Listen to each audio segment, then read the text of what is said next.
శ్రీ గురుభ్యో నమః. సంవత్సరంలో వచ్చే అన్ని ఏకాదశుల్లోకెల్లా అత్యంత పవిత్రమైన కఠినమైన నిర్జల ఏకాదశి ఈ ఏడాది జూన్ 25, 2026 గురువారం నాడు వస్తుంది. జ్యేష్ఠ మాసం శుక్లపక్షంలో వచ్చే ఈ ఏకాదశిని భీమ ఏకాదశి లేదా పాండవ ఏకాదశి అని కూడా పిలుస్తారు.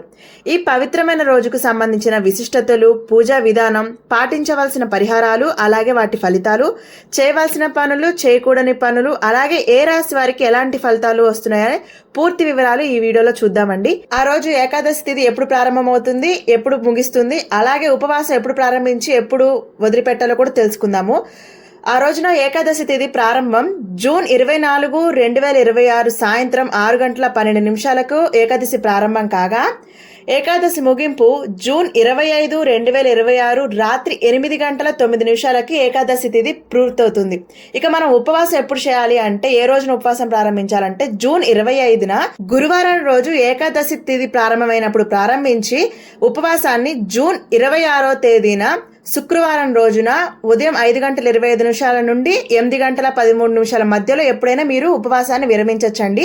నిర్జల ఏకాదశి యొక్క విశిష్టత అలాగే అద్భుత యోగాలు ఏంటి అంటే, ఒక్క ఏకాదశితో ఏడాది అంత పుణ్యం వస్తుంది.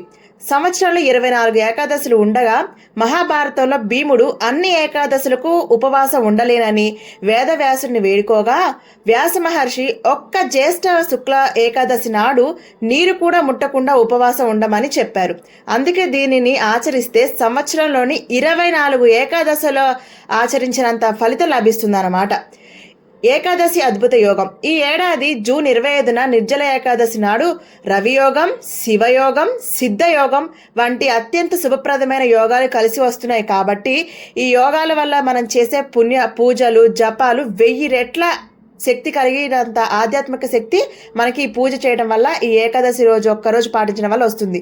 ఈరోజు మనం ఏ విధమైన పూజలు చేయాలి, ఎటువంటి దానాలు చేయాలి అంటే, సూర్యోదయానికి ముందే బ్రహ్మ ముహూర్తంలో ఉదయం 4 గంటల నుంచి 5:30 సమయం మధ్యలో నిద్రలేచి చక్కగా స్నానం చేసి పూజ గదిలో శ్రీ మహావిష్ణువు లేదా కృష్ణుని విగ్రహం కానీ పటాన్ని కానీ పసుపు, కుంకుమ, చందనంతో అలంకరించి తులసి దళాలు, పసుపు రంగు పువ్వులు, పండ్లను స్వామివారికి సమర్పించాలి. అలాగే వారి ముందు నెయ్యి దీపం వెలిగించి విష్ణు సహస్రనామ పారాయణం చేయాలి. ఈరోజు అటువంటి పూజ చేయాలన్నమాట. ఇక సంపూర్ణ ఉపవాసం. ఏకాదశి సూర్యోదయం నుండి మరుసటి రోజు ద్వాదశి సూర్యోదయం వరకు అన్నం మాత్రమే కాకుండా మంచినీరు కూడా తాగకుండా నిర్జల ఉపవాసం ఉండాలి. గమనిక, ఆరోగ్య సమస్యలు ఉన్నవారు పళ్ళు, పాలు లేదా నీళ్లతో ఉపవాసం చేయవచ్చు.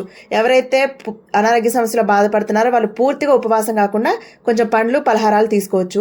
రాత్రి జాగరణ చేయాలండి. ఆ రోజు ఉపవాసం చేసి పూజ చేసి ఇన్ని చేశారు కదండి, జాగరణ కూడా చేస్తే మీకు పూర్తి సంపూర్ణ ఫలితం దక్కుతుందన్నమాట.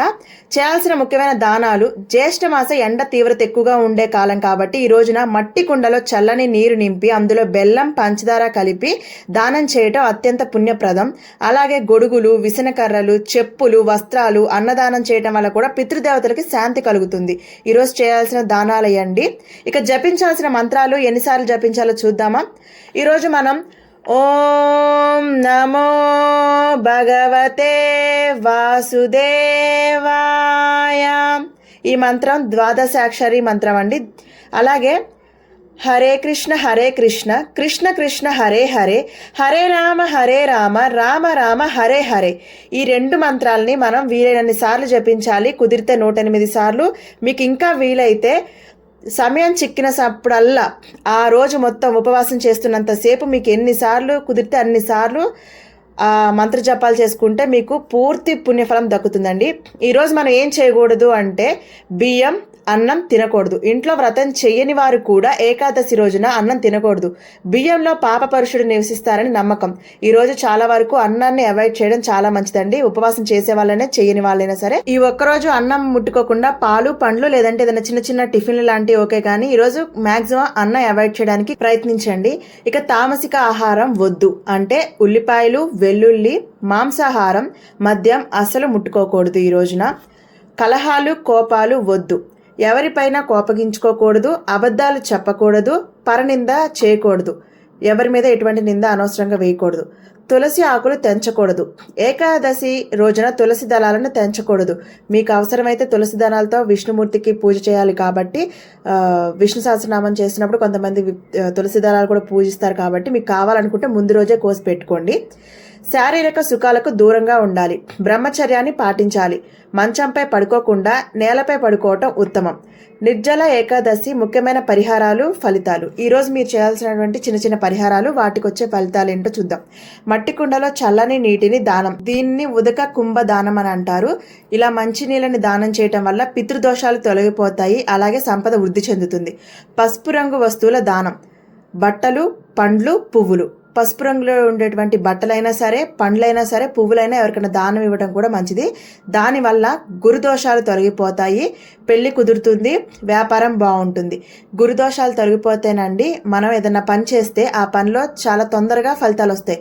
గురు సపోర్ట్ ఉంటే, గురుబలం ఉంటే మనకి చేసే పనిలో ఎప్పుడూ ముందుంటామండి. తులసి పూజ, ఆవు నెయ్యి దీపం, అలాగే 11 ప్రదక్షిణలు. తులసి పూజ చేయాలి, ఆవు నెయ్యితో దీపం పెట్టాలి, 11 ప్రదక్షిణలు తులసి చుట్టూ చేయాలి. ఇలా చేస్తే ఏమవుతుందంటే ఇంట్లో నెగిటివిటీ ఎనర్జీ పూర్తిగా పోతుంది, లక్ష్మీదేవి అనుగ్రహం మీకు లభిస్తుందండి. తులసిదేవి చుట్టూ 11 సార్లు ప్రదక్షిణలు చేసి ఆవు దీపం పెడితే. అలాగే గొడుగులు, విసనకర్రలు, చెప్పులు దానం చేయొచ్చు. అలా చేయటం వల్ల రాహుకేతువు, శని దోషాలు తగ్గిపోయి అకాల మరణ భయం తగ్గుతుందన్నమాట. ఇంకా ఆవుకి గ్రాసము, పక్షులకి చల్లని నీరు ఇవ్వచ్చు. అలా ఇస్తే మానసిక ప్రశాంతత, సంతాన సమస్యలు ఏమైనా ఉంటే తొలగిపోతాయి. విష్ణు సహస్రనామ తీర్థం ఇల్లంతా చల్లటం, పూజ చేసుకున్నాక ఆ తీర్థాన్ని ఇంటి చుట్టూ చల్లటం వల్ల నరదృష్టి, దిష్టి దోషాలు నశించిపోతాయి, ఆరోగ్యం మెరుగుపడుతుంది. ఇప్పుడు మేము ఇన్ని పరిహారాలు చెప్పాం కదండి, మీరు ఇన్ని పరిహారాలు కుదిరిన వాళ్ళు చాలా తేలికపాటియే కాబట్టి కుదిరితే అన్నీ చేసుకోండి.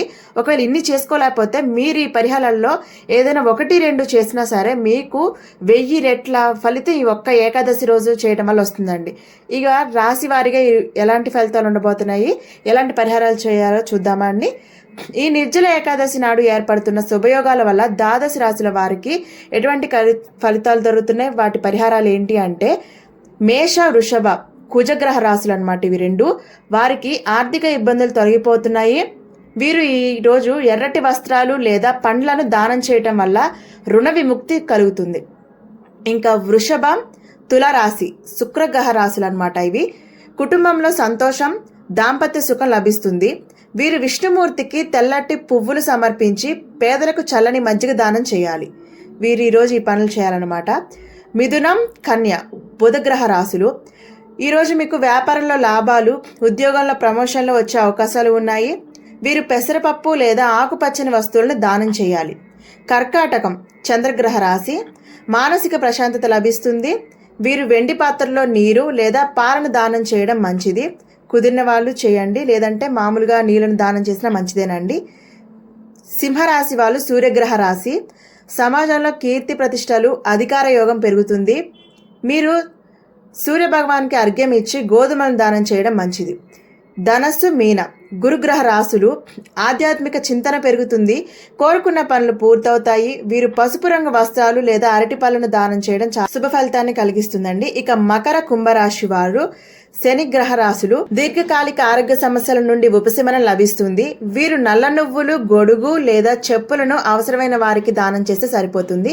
ఈ ఏకాదశి రోజున ఈ రాశులన్నిటికీ ఇలాంటి ఫలితాలు ఉన్నాయండి.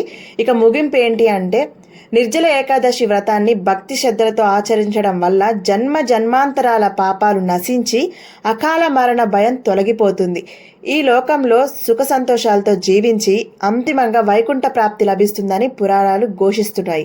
చూశారు కదండి, ఈ ఒక్క ఏకాదశికి 24 ఏకాదశుల యొక్క పుణ్య ఫలం అనేది ఈ ఒక్క ఏకాదశికి, నిర్జల ఏకాదశికి ఉందండి. సంవత్సరంలో ఇన్ని ఏకాదశులు పూజలు చేయలేని వారు ఈ ఒక్క ఏకాదశి నాడు మనం చెప్పిన విధంగా పూజ చేస్తూ చెప్పిన పరిహారాల్లో మీకు కుదిరితే పూర్తి పరిహారాలు చేయండి. ఎందుకంటే అన్ని చాలా తేలికపాటి పరిహారాలే.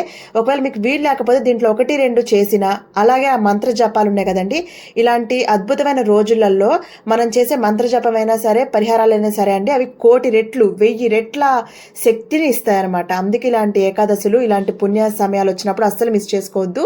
ఇలాంటి అరుదైన అవకాశాలు ఎప్పుడు వస్తున్నా సరే మా ఛానల్లోంచి ఆ రోజు ఏం చేయాలి, ఎటువంటి పరిహారాలు పాటించాలి, ఎటువంటి ఫలితాలు వస్తాయి, ఏం చేయకూడదు అన్ని పూర్తి వివరాలు ఇస్తాం. కాబట్టి మీరు మిస్ అవ్వద్దు అంటే మన ఛానల్ని సబ్స్క్రైబ్ చేసుకోండి. ఈ ఏకాదశి రోజున ఇవన్నీ పాటించి మీరు వైకుంఠ ప్రాప్తి పొంది ఆ విష్ణు భగవంతుడి అనుగ్రహాలు ప్రాప్తించాలని మనస్ఫూర్తిగా కోరుకుంటున్నాను.